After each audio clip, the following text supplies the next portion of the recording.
ప్రేక్షకులకు నమస్కారం. నూతన సంవత్సర ఉగాది శుభాకాంక్షలు.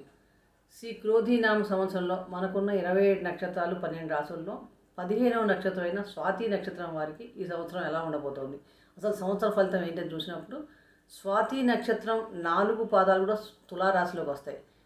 రాశ్యాధిపతి శుక్రుడు, నక్షత్రాధిపతి రాహు సంవత్సరం అంతా కూడా మీనరాశిలో సంచారం చేస్తున్నాడు. ఇలా చూసినప్పుడు వీరికి అలాగే శని భగవానుడు మంత్రి అయ్యాడు, కుజుడు రాజు అయ్యాడు. వీరిద్దరు ఇచ్చే ఫలితాలను గమనించినప్పుడు ఈ సంవత్సరం అంతా వీళ్ళకి చాలా బాగుంది. ధనాదాయం చాలా బాగుంటుంది. ఒక 5 నుంచి 8 నెలలు కొంచెం రుణబాధలు ఉండే అవకాశం ఎక్కువగా ఉంది.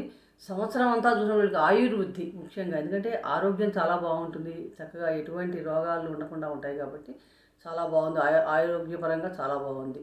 డీటెయిల్గా మనం ఎటువంటి పరిహారాలు చేసుకోవాలి అనే అనేక విషయాలను మనం ప్రత్యేకంగా వీడియో చేయడం జరిగింది. అవి మిహిరావాణిలో పోస్ట్ చేయడం జరిగింది కాబట్టి వీక్షించండి, పరిహారాలు పాటించండి.